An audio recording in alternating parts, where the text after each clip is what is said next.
60 विक्रम सम्वत 2060 र 63 को बिचको जुन सिनारियो थियो, आज भन्दा झन्डै 17-18 वर्ष पहिला, त्यो 3 वर्षको जुन सिनारियोहरू नेपालमा निर्माण गरियो, त्यही अमेरिका र पश्चिमा शक्ति राष्ट्रहरूले जसरी दरबारलाई खेलाए, राजा ज्ञानेन्द्रलाई आफ्ना गोटीहरू प्रयोग गरेर एउटा सिनमा अल्झाएर प्रयोग गरियो भनेको थिए। एकदम सचेत रहौं र सूक्ष्म दृष्टि राखिराखौँ, किनभने अब अर्को कानुनी पक्षहरू पनि छन् यहाँ केही सिनहरू। त्यो सबै गर्दाखेरि अब कतै न कतै नेपालमा तपाईको कहीँ नभएका, कहिल्यै नभएका एउटा अन्तहीन द्वन्द्व हो भने अब निर्मल निवास भनेको जनता र देशको एउटा धरोहर हो, एउटा आशाको केन्द्रबिन्दु हो। निर्मल निवास भनेको जनता हो, हैन, जनताको शक्ति हो। अब नेपाली जनता भर्सेस वैदेशिक शक्ति 2-3 महिनादेखिको गतिविधि हेर्ने हो भने 4-4 चोटि नरेन्द्र मोदीका विशेष दूत आएर 4 दिन, 5 दिन, 7 दिनसम्म प्रत्येक टोलीले आएर निर्मल निवासमा गोप्य भेटघाटहरू गर्नु। अब यो कोरोनाको नाममा के हुँदैछ भने बाँकी भएका अब नयाँ जेनेरेसन, आउने जेनेरेसनहरूलाई पनि भनेपछि ड्यामेज गर्ने, भनेपछि यो देश 500 वर्ष पछाडि त धकालिएकै थियो, अब अर्को 500 वर्ष पछाडि धकाल्ने एउटा यो डिजाइन त यो हावाहुरी बतास काण्ड जुन छ यो नारायण हिटीको, त्यसको फेरि कानुनी पक्ष अर्कै छ जुन चर्चामै छैन। अब हेर्नुस्, अब त्यो बतासलाई नारायण हिटी जुन हिजो अस्ति त्यो सेटिङमा छिरेको बतास, हिजो अस्ति सेटिङमा छिरेको नारायण हिटी भित्र सेटिङमा छिरेको बतास र आफूलाई खुनखार राष्ट्रवादी देखाउनको लागि गरिएको यो क्रियाकलाप अब कानुनी रूपमा छिर्दैछ नारायण हिटीमा। चुप, तै पनि चुप, तँलाई त झन् फर्मल रूपमा हामी छिराउँछौँ। अर्को कुरा, त्यही बतासको सल्लाहकार हाम्रा श्री 3 महारानी दिराज सरकार पनि त होइसिन्छ नि त, हामीले किन बिर्स्यौँ? त्यही बतासको वेबसाइटमा जुन रातारात हटाइयो। जनतान्त्रिक तराई मुक्ति मोर्चाका अध्यक्ष डाक्टर मनोज कुमार झाजी हुनुहुन्छ। पछिल्लो विकसित घटनाक्रममा केन्द्रित रहेर आज हामी उहाँसँग कुराकानी गर्नेछौँ। स्वागत छ यहाँलाई। धन्यवाद सन्दीपजी। अहिले जुन किसिमले कोरोनाको तेस्रो लहर आइरहेको छ, यो बिचमा प्रचण्ड माधव नेपालहरूलाई कोरोना सङ्क्रमण भएर आइसोलेसनमा बसिरहेका छन्। प्रधानमन्त्री देउबा पनि आइसोलेसनमा। संसद बैठक जुन हुने भनेको थियो त्यो स्थगित भएको अवस्था छ। शेरबहादुर देउबा जसरी पनि एमसिसी पास गर्नलाई चाहिँ अगाडि बढिरहँदाखेरि पछिल्लो समय बालकोटसम्मको दौडधुप पनि भयो। बिचमा अब नेपालको राजनीति कतातर्फ अगाडि बढ्दैछ। लिपुलेक लिम्पियाधुराको पछिल्लो विषय हेर्ने हो भने चाहिँ त्यहाँ सडक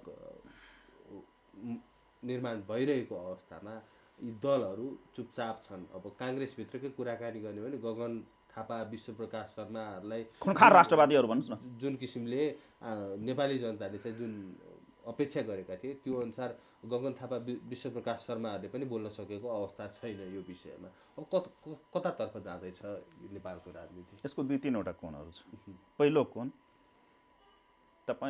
हामीले नै इन्द्रेणी खबरमै विगत 1 वर्षदेखि दर्जनौं अन्तर्वार्ताहरूमा मैले पटक पटक भन्ने गरेको छु तपाईहरूलाई, सबै तपाईँ लगायतका सम्पूर्ण मिडियाहरूलाई मैले के भन्ने गरेको छु र तपाईँहरूको माध्यम सम्पूर्ण आम देशभक्त नेपाली जन र मनहरूलाई मैले के सोध्ने गरेको छु भने सन्दीप खत्रीले आफ्नो जथा जमिन बेच्ने, मैले दाम तिरेर किन्ने, अनि दोषी चाहिँ को? अनि सन्दीप खत्रीको छोराछोरी भाइ भारदार उफ्रेर हुन्छ?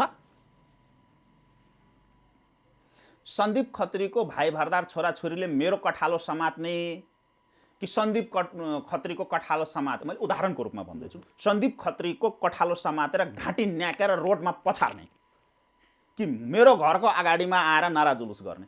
किन्नेको के दोष?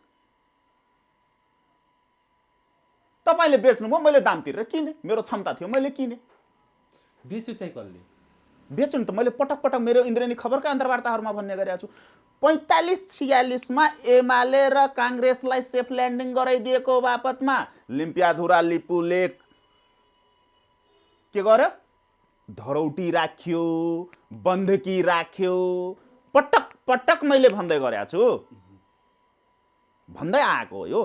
र 61-62 ताका माओवादीलाई सेफ ल्यान्डिङ गराइदिएको 8 दलीय यो जुन यो बाइबलवादी संविधानलाई स्वीकृति दिइदिएको, यिनीहरूलाई सत्तामा हालिमुहाली गर्नलाई सहयोग गरिदिएको बापतमा लिम्पियाधुरा लिपुले बेचिदिए। महाकाली सन्धिको हेर्नुहोस्, लगायत पञ्चेश्वर लगायतका विभिन्न कुराहरू। चिनिया इन्फ्लुएन्स जुन हिजोसम्म थिएन, यो 15 वर्षमा भत्तै बढेर आयो। बिआरआई गरिदिएको कारणले सगरमाथा उतातिर कब्जा गरिदिए, रुई गाउँ कब्जा गरिदिए, मनाङतिर तपाईँ त्यही हेर्नुहोस् चिनको गतिविधि। यिनीहरूले डलरको डलर ग्वाम कि ग्वाम खाएको बापतमा एमसिसीको माध्यमले अमेरिकी सेना छिराउनलाई अनुमति दिइदिए। अवस्था त त्यो छ नि। अनि तपाईँ अमेरिकन राजदूतावासको अगाडिमा उफ्रिएर, त्यो लेन्चोर दरबारको अगाडि उफ्रिएर हैन, हात्तीसारमा तपाईँको चिनिया मुर्दाबाद भनेर, वा माइतीघर मण्डलामा तपाईँले चिनिया हस्तक्षेप मुर्दाबाद, मैले हिजो अस्ति देखिरहेको थिएँ, 10-20 जना त्यहाँ उफ्रिरहेको थियो हैन। चिनिया हस्तक्षेप मुर्दाबाद भन्ने, कहिले अमेरिकी साम्राज्यवाद मुर्दाबाद भन्ने, कहिले युएसएडको ब्यानरमा चिनिया हस्तक्षेप बन्द गर भनेर र्याली नै निस्क्यो। हो, त्यही भन्दै थिएँ। खोपडी कस्तो हो, त्यो उफ्रिनेहरूको दिमाग कस्तो हो, त्यो उफ्रियो बापतमा साँझमा पाइहाल्छ, चुलो चलिहाल्छ। त्यही भन्छु के म त्यस्ताहरू अभियन्ताहरूलाई कि तपाईँले त्यो अमेरिकन राजदूतावासको अगाडिमा किन उफ्रिनु पर्यो? तपाईँले मलाई सोध्नु भएको थियो, सर तपाईँ त जानु न। म गएको छु, गरेको छु, यो आन्दोलन सुरुवातकर्तै म हो, तर म काठमाडौँमा किन जानु पर्यो? गर्ने ठाउँमा गरिरहेको छु। हामीले त डोनाल्ड ट्रम्पको पुतलै जलाएका थियौँ, सी जिङपिङको पुतलै जलाएका थियौँ, मोदीको पुतलै जलाएका थियौँ। गुगलमा गएर # राष्ट्र बचाउ अभियान हाल्यो भने त्यहाँ ढर्र निस्किन्छ हाम्रा गतिविधि। हामीले गर्ने भनेको त्यसरी हो। हामीले ओलीको पुतलै जलाएका थियौँ। हामी त्यो नटङ्की ननसेन्स कुरा गर्दैनौँ के। पुतला जलाएर हुँदो रहेछ त एकछिन, त्यही भन्नु समस्याको समाधान हो, आवाज त्यसरी। अब तपाईँले त्यो दूतावासको अगाडि उफ्रेर के हुन्छ? हो, विरोध गर्ने हो भने त्यो सन्धि सम्झौता गर्नेहरूको कठालो समातौँ न त। आफ्नै घरभित्र रहेका विभीषणहरूलाई, दलालहरूलाई, राष्ट्रघातीहरूलाई, वंशलोचनहरूलाई कठालो किन नसमात्ने? अनि अरूलाई दोष लगाउने? अरू त जो पनि छिर्न त चाहन्छ नि। छिर्न चाहने दोषी कि छिराउने दोषी, छिर्नलाई अनुमति दिने दोषी।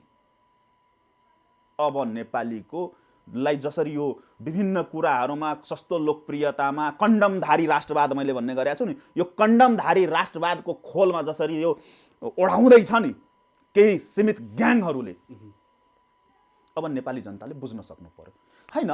त्यो मोदीको विरोध गरेर के हुन्छ? मोदीले किनेछ त्यहाँ गरिरहेछ। यो अहिलेको कम्फर्टेबलवादी एकदमै इतिहासकै सबभन्दा खुनखार सरकार जुन आएको छ, स्वाभिमानी सरकार रे। अस्ति त्यो पोर्साल हामीले त्यो मञ्चमा सुन्थ्यौँ नि, उपलब्धिकारहरूको यो ग्याङ जुन छ, यो उपलब्धिकारहरूको ग्याङ के भयो? त्यो गगन थापा, विश्वप्रकाश शर्मा जुन गर्जिन्थ्यो ओलीलाई, के नाना थरी आरोप लगाउँथे, तिनीहरूको घाँटी सुकेको हो त। ओलीका युवा सङ्घहरू पनि कहाँ गए?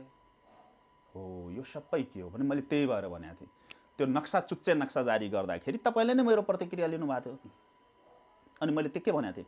लाल पूर्जा जमिनको अत्तो छैन, लाल पूर्जाको फोटोकपी लिएर बौलाएर हिँडेर केही पनि हुनेवाला छैन। यो नेपाली जनताले बौलाउनु बाहेक यिनीहरूले केही पनि गरिरहेको छैन। त्यो बेचारा सरिता गिरी, फेरि मान्छेले सोच्ला सरिता गिरीको समर्थन गर्यो, त्यो मैले भन्न खोजेँ। मैले त्यति बेला पनि भनेको थिएँ, त्यो सरिता गिरीले एउटा मोहरा बनाइदिए।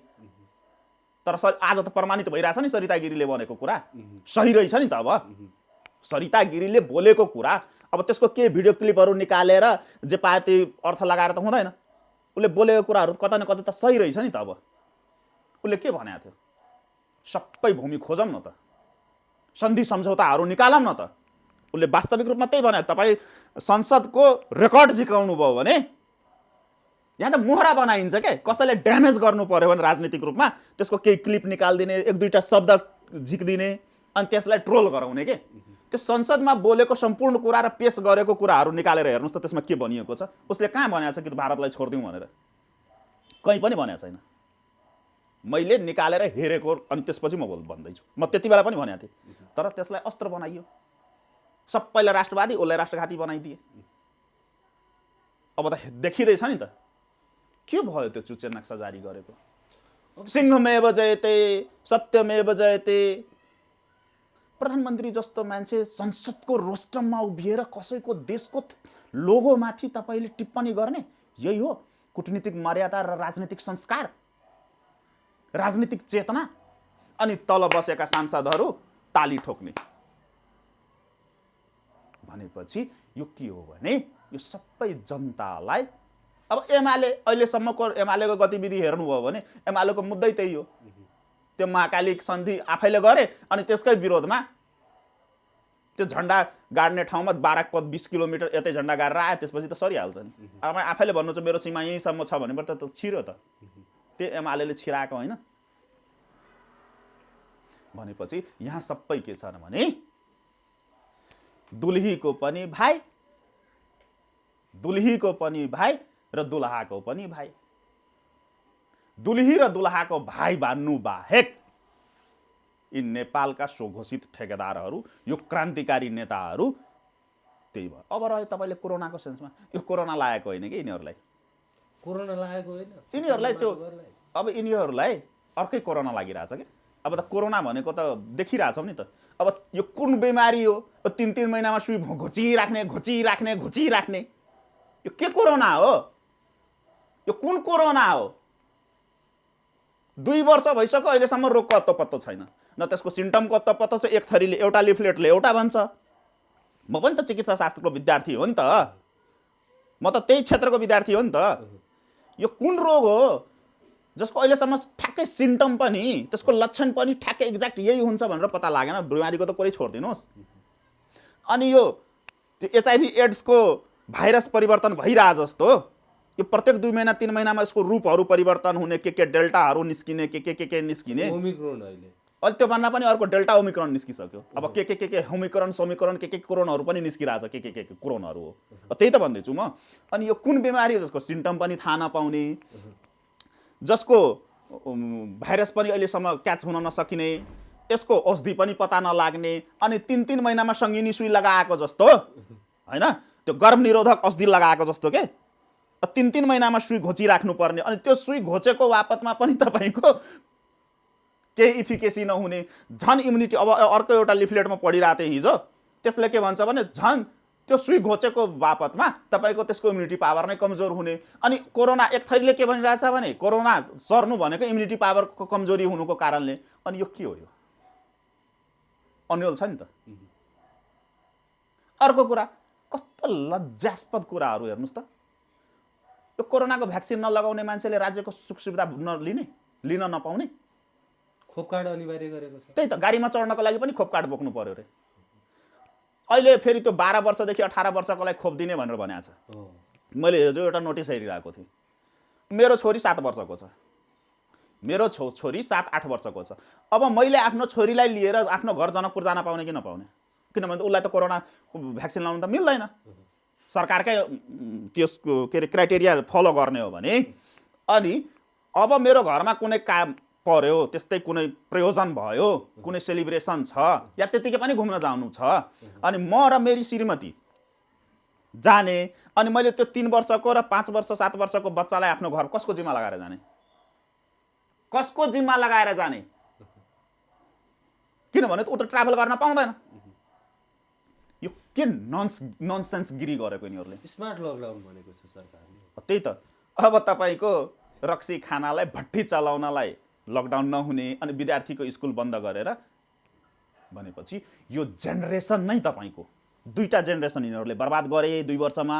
अब यो तेस्रो जेनेरेसन भनेपछि नेपाली जनतालाई भेडा बनाउने, लेप्चे बनाउने। हिजो अस्ति एक थरीले बन्दुक पड्कायो, बन्दुक बोकाएर भेडा बनायो नेपालीलाई। एक थरीले पासपोर्ट भिडाएर कामदार बनायो, बधुवा मजदुर, अरू देशको समृद्धि गरायो, आफ्नो देशलाई कङ्गाल बनाएर। अब यो कोरोनाको नाममा के हुँदैछ भने बाँकी भएका अब नयाँ जेनेरेसन आउने जेनेरेसनहरूलाई पनि भनेपछि ड्यामेज गर्ने भनेपछि यो देश 500 वर्ष पछाडि त धकालिएकै थियो। अब अर्को 500 वर्ष पछाडि धकाल्ने एउटा यो डिजाइन तहत कहीँ भइरहेको त छैन भने ठुलो प्रश्नवाचक चिन्ह चाहिँ उब्जिएको छ। अर्को कुरा अब यहाँ हेर्दै जानुहोस् न के हुन्छ। अब यस्तै के हुन्छ अब कसरी अगाडि बढ्छ नेपाल? एकदमै गम्भीर विषयहरू छन् सन्दीपजी। अब हेर्नुहोस् ती प्रचण्डको खोपडी कहाँ गएको थियो? त्यत्रो मान्छे जम्मा गरेर यस्तो उसलाई थाहा थिएन कोरोना अहिले सकेको छैन भनेर, त्यही भएर भनेको। अनि त्यो महाधिवेशन गर्ने त्यो के नाटक नटङ्की गर्ने सो घोषित अध्यक्ष बन्ने बेलामा उसको बुद्धि कहाँ गएको थियो? उसको बुद्धि कहाँ राखेर आएका थिए त? अनि महाधिवेशन सकिन पाएको छैन त्यसकै राति नोटिस त्यसकै राति नोटिस निकाल्यो हो नि त। प्रचण्डको सचिवालय, पुष्पकमल दाहालको सचिवालयले त त्यही राति नोटिस निकाल्यो। बिहानसम्म जबसम्म उसले आफूलाई अध्यक्ष घोषणा गरेन तबसम्म सबै ठिक थियो। उसले अध्यक्ष घोषणा गरिसकेपछि तुरुन्त नोटिस जारी गर्यो। अहिले हेर्नुहोस् भट्टाभट सबैले कोरोना लाग्यो रे भनेपछि यहाँ तपाईँको गम्भीर शङ्काका घेराहरू उब्जिएका छन्। जस्तै कि अब हेर्नुहोस् एक वर्षदेखिको सम्पूर्ण राजनीतिक गतिविधिहरूलाई एकदम माइक्रो एनालाइसिस गर्दै जानुहोस् र मैले नै इन्द्रेणी खबरमा बोलेका विभिन्न अन्तर्वार्ताहरूमा बोलेका विभिन्न बुदाहरूलाई एक ठाउँमा राख्नु भयो भने तपाईँको प्रश्नको उत्तर ठ्याक्कै आउँछ। भन्दै गर्दाखेरि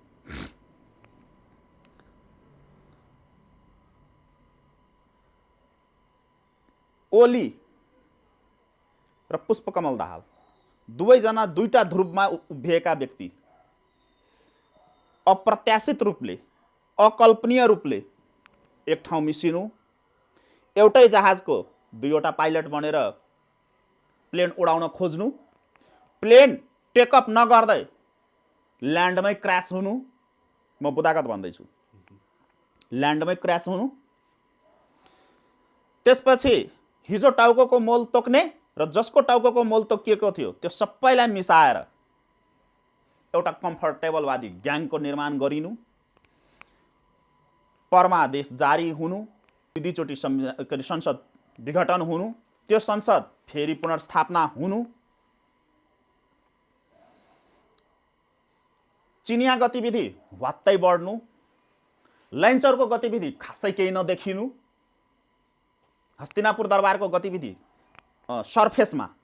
सर्फेसमा खासै केही नदेखिनु, चीनको गतिविधि तपाईँको सडकमै देखिनु, अमेरिकाको गतिविधि नङ्गा नाच हुनु, नेपालका विभिन्न राजनीतिक कर्मीहरूले र सरकारको प्रतिनिधित्व गरेका व्यक्तिहरूले स्वयं र अपोजिसनमा भएका प्रतिपक्षमा रहेका सबैले गोप्य रूपले र फर्मल रूपले डेलिगेसन नै हस्तिनापुर दरबार पटक पटक पठाउनु। शेरबहादुर देउबा जुन अहिले सामान्य प्रधानमन्त्री हुनुहुन्छ हाम्रो देशको, उहाँले फर्मल रूपमै 4-4वटा डेलिगेसन पठाउनु। नेपालका राजनीति नेतृत्व भनाउनेहरू ए र बी लेभलका नेताहरू हप्तै पछि दिल्ली कुद्नु, व्हाइट हाउसले समेत निर्मल निवाससित निकटस्था बढाउनु, दिल्ली दरबारले पनि विगत 2-3 महिना इन्द्रेणी खबरमै बोलेको छु, 2-3 महिनादेखिको गतिविधि हेर्ने हो भने 4-4 चोटि नरेन्द्र मोदीका विशेष दूत आएर 4 दिन 5 दिन 7 दिनसम्म प्रत्येक टोलीले आएर निर्मल निवासमा गोप्य भेटघाटहरू गर्नु, नेताहरूको पनि त्यस्तै बाक्लो ग्यादरिङहरू हुनु, प्रधानमन्त्रीका पत्नी दिल्ली दरबारमा गएर क्याम्पेन गरिनु, प्रधान सेनापति को उपचार नेपालमा सम्भव नहुनु, वीरेन्द्र छाउनी अस्पताल जुन नेपालकै सबभन्दा अत्याधुनिक सुविधा सम्पन्न अस्पताल छ त्यहाँ केही नहुनु, दिल्लीमै उपचार हुनु र प्रधान सेनापतिलाई अत्यन्तै मैले शब्द कोड गरेँ, अत्यन्तै उच्च महत्त्व दिइनु र त्यहाँको सुरक्षा निकायदेखि लिएर राजनीतिक कर्मीहरूले पनि सित पनि एकदमै बाक्लो भेटघाट र गहन छलफलहरू हुनु। हिजो मात्रै युवरागिरी सरकारको अमेरिका भ्रमण हुनु र त्यहाँ अमेरिकामा बनाइएको सेड्युल जुन छ त्यो एकदमै उच्च स्तरको हुनु, राजा महेन्द्र पछिको सबभन्दा ठुलो सम्मान दिइनु, जुन मैले इन्द्रेणी खबरमै भनेको थिएँ, यो सबै लगायतका इस्युहरू सँगसँगै नेपालको कार्यपालिका सरकार भनौँ सम्पूर्ण रूपले ध्वस्त हुनु, सम्पूर्ण रूपले आलोचक हुनु, जनता आक्रामक हुनु, कुनै फङ्सन नै गर्न नसक्ने हुनु, नेपालका राजनीतिक दलहरू सुरा सुन्दरी र ऐस आराममा लिप्त हुनु, भ्रष्टाचारमा लिप्त हुनु, कुनै किसिमको डेलिभरी दिन नसक्नु, न्यायपालिका जस्तो एउटा जनताको आशा र भरोसाको केन्द्रमा तपाईँको किक बक्सिङ प्रतियोगिता हुनु, बार एन्ड रेस्टुरेन्ट बनाइनु, बार एसोसिएसन जस्तो संस्थालाई बार एन्ड रेस्टुरेन्ट बनाइनु लगायतका जति गतिविधिहरू देखिएका छन्। राजा मैदानमा उत्रिनु, सँगसँगै पृथ्वी जयन्तीको अवसरमा राजा स्वयं मैदानमा उत्रिनु, त्यो पनि एक दिन पहिला नोटिस जारी गरेर देशैभरि राज संस्थाको उभार एकदम उच्च बिन्दुमा पुग्नु, यी सबै लगायतका गतिविधिहरू जुन छ यसले ठुलो सङ्केत गरिरहेको अवस्था छ। र मेरो एनालाइसिस के छ भने मैले अस्ति सामाजिक सञ्जालमा पनि लेखेको थिएँ, माघ 15 भनेर कोड गरेको थिएँ एउटा स्टेटस, त्यसमै तपाईँले टेकेर सोध्न खोज्नुभयो होला। 15 गतिसम्म सजग रहौँ, सतर्क रहौँ भन्नुभयो। एकदमै एकदमै त्यसमै तपाईँले टेकेर सोध्न खोज्नुभयो होला। अब यसलाई यो सबै कुरालाई विश्लेषण गर्दै गर्दा अब एक लाइनमा मैले टुङ्ग्याएँ भन्दै गर्दाखेरि नेपाल तपाईँको ठ्याक्कै 17 वर्ष पछाडि धकालियो।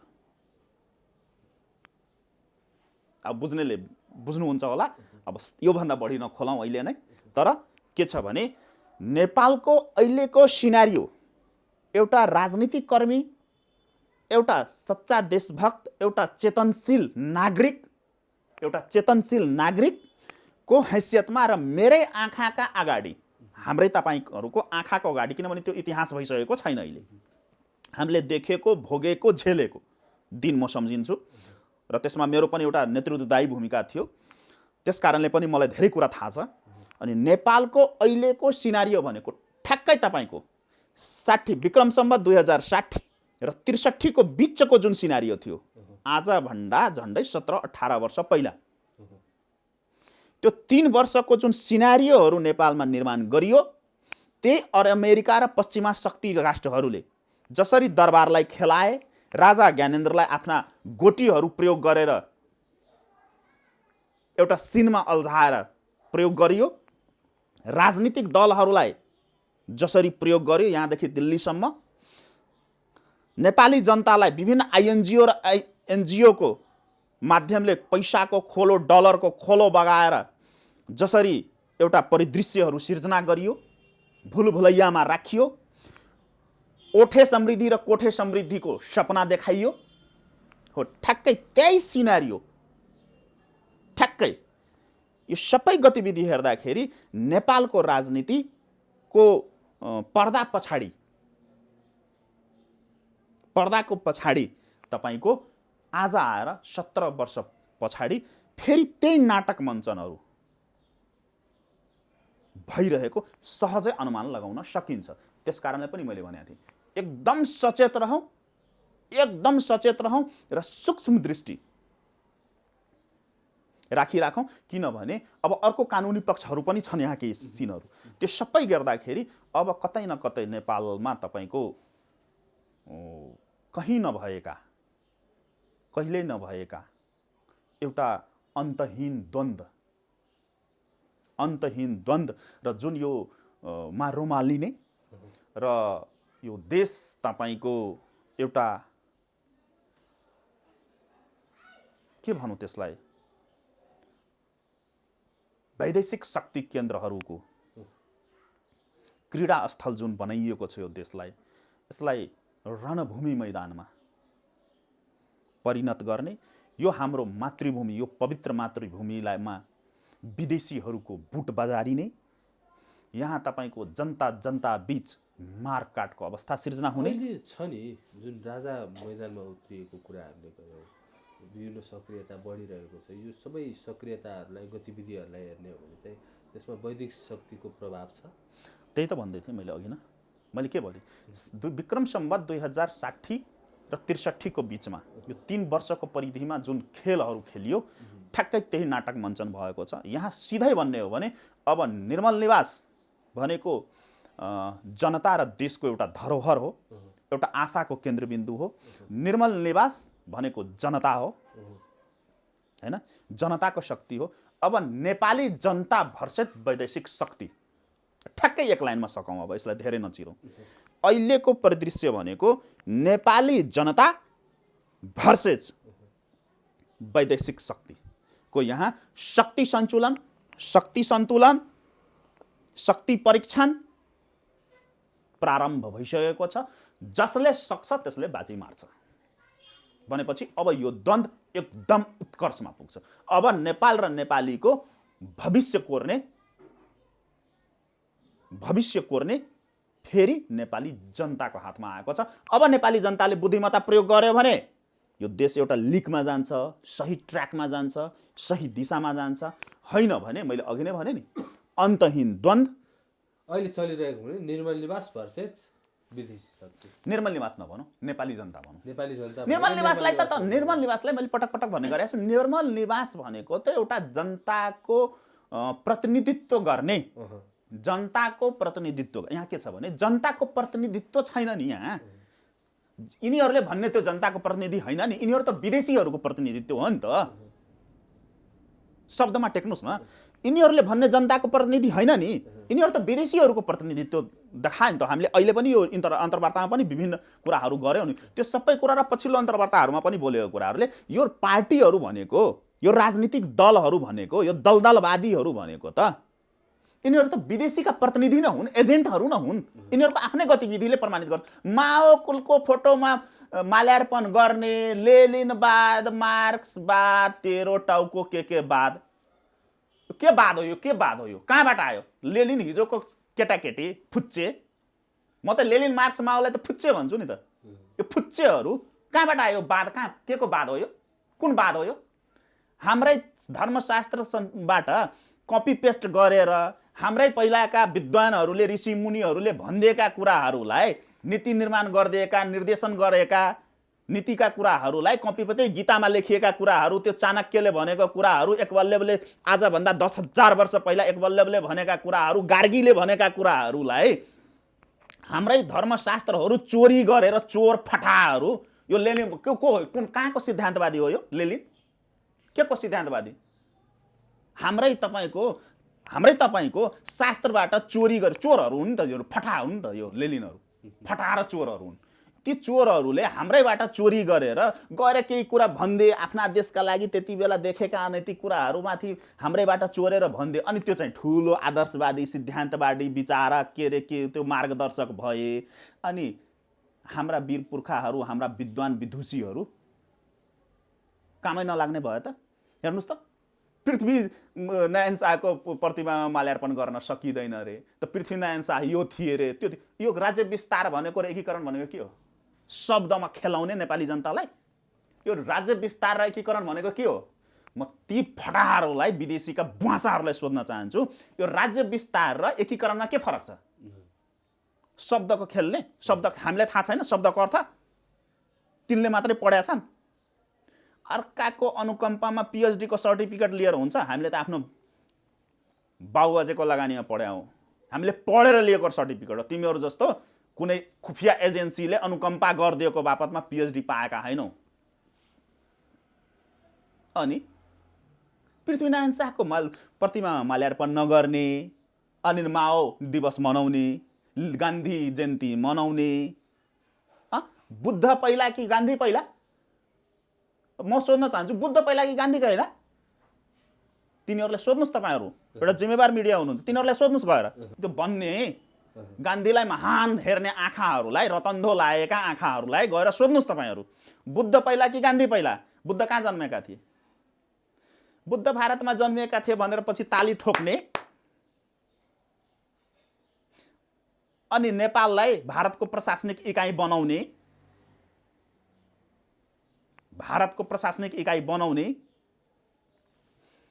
हरिद्वारमा माथा टाउको टेक्ने, अनि पशुपतिनाथ उखेलेर फाल्ने।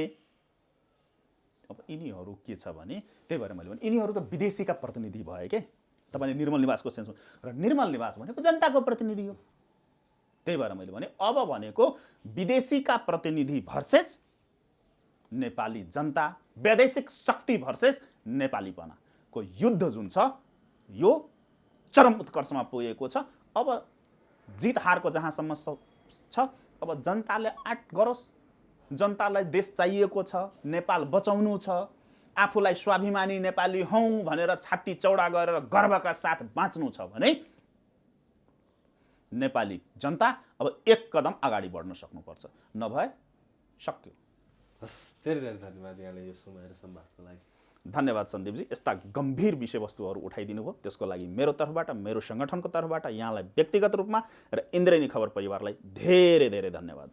अहिले जुन नारायण हिटीमा रेस्टुरेन्ट बनाउने जुन टेन्डर पाएको बतास कम्पनीको जताततै जुन किसिमको चर्चा छ, बतास स्वयं चाहिँ विभिन्न आम सञ्चारमा अन्तर्वार्ता दिँदै स्पष्टीकरण दिँदै हिँडिरहेको अहिलेको अवस्था छ। यो बिचमा चाहिँ जुन संस्कृति नागरिक उड्डयन मन्त्री योगेश भट्टराईको पालामा जुन निर्णय भएको कुरा बाहिर आएसँगै योगेश भट्टराईले त्यसको खण्डन गरेका थिए, स्पष्टीकरण दिएका थिए सामाजिक सञ्जाल मार्फत। र अहिलेका मन्त्री प्रेम आले र योगेश भट्टराई बीच जुन आरोप प्रत्यारोपको श्रृङ्खला चलिरहेको छ नि, यो के कसरी हेर्नु भएको छ, यो कसरी अगाडि बढिरहेको यहाँले यो समग्र विषयवस्तु यो कसरी हेर्नु भएको छ? धन्यवाद सन्दीपजी। सायद मैले सानो टिप्पणी यसमा पछिल्लो अन्तर्वार्तामा पनि गरेको थिएँ।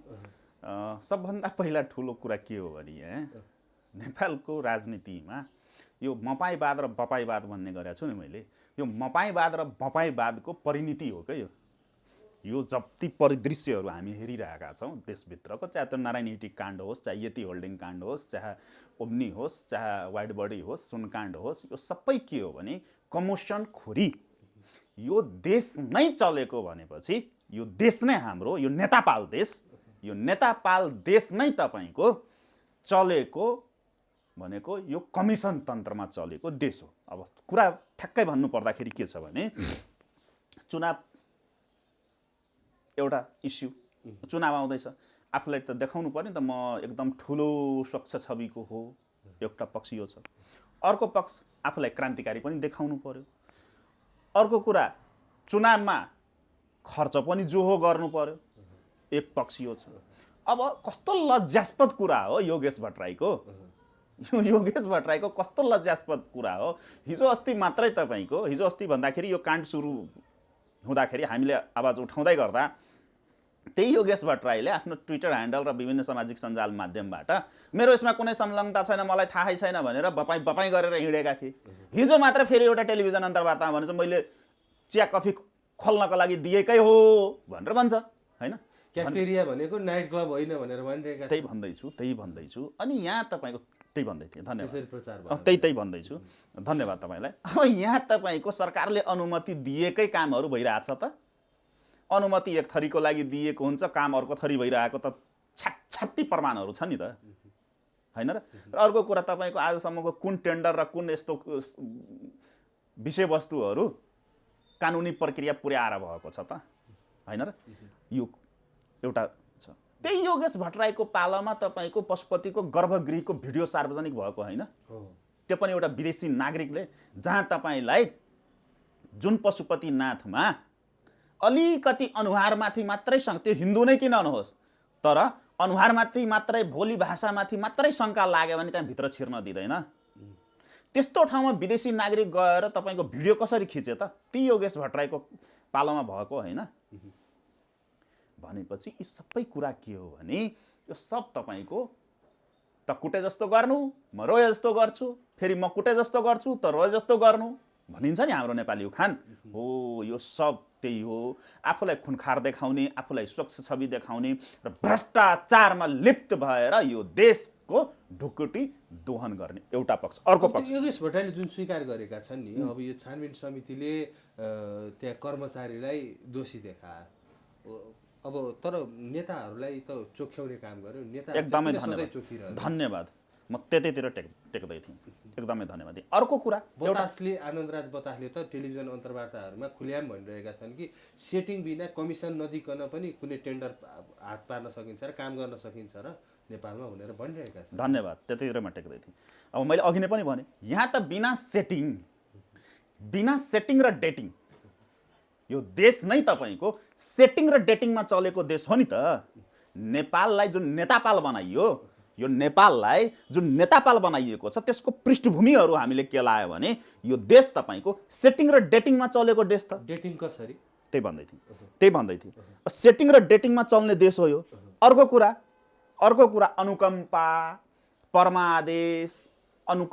परमादेश, सेटेलाइट सिग्नल जुन हामीले पटक कुरा गरिरहेछौँ त्यतातिरबाट आउने हो।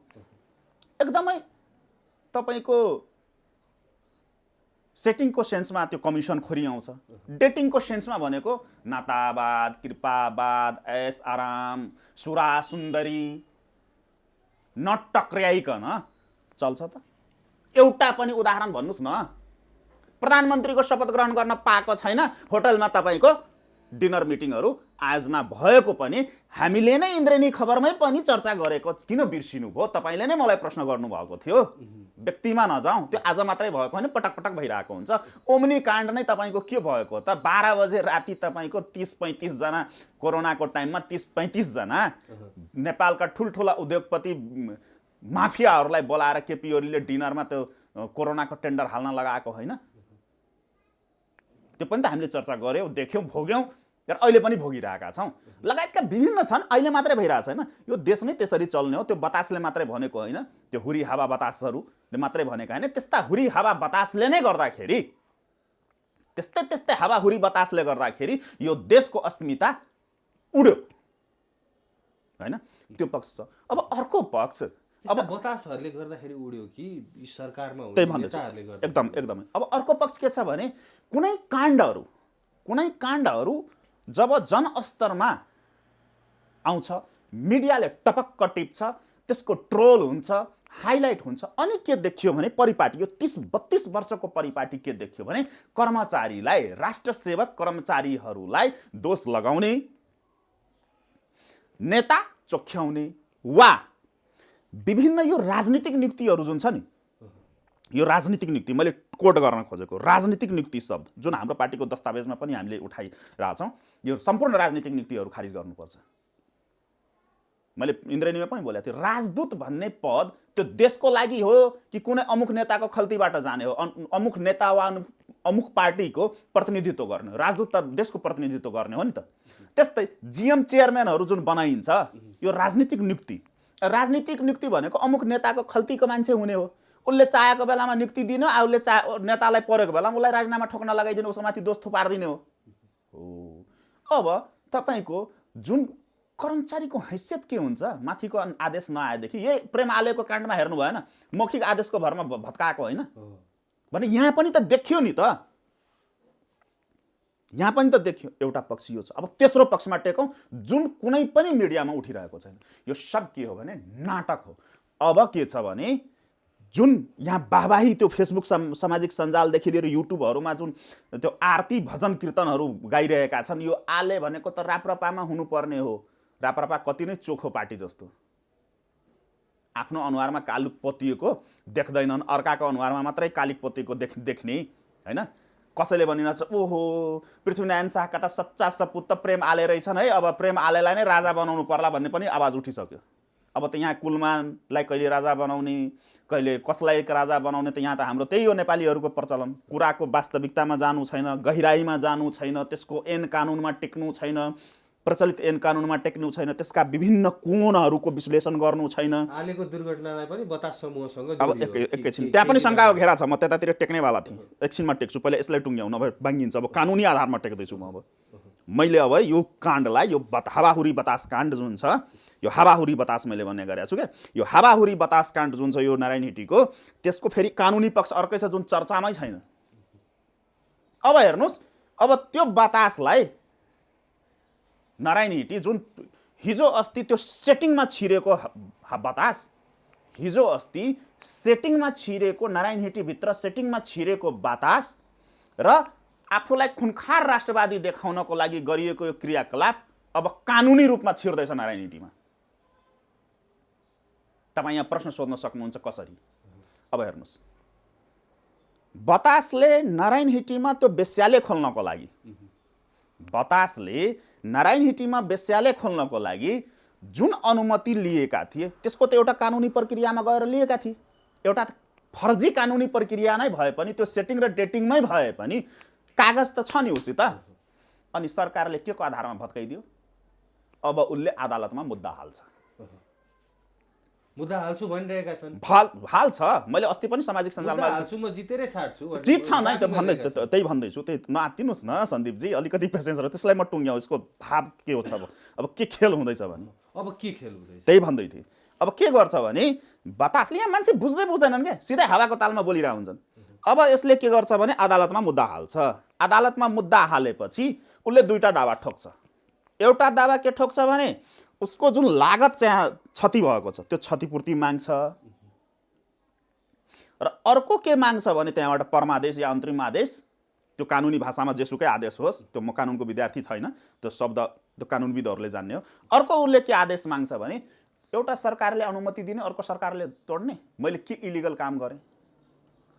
अनि अदालतले त्यसलाई लालमोहर ठोकिदिन्छ, सिधै गर्न पाउँछ है भनेर।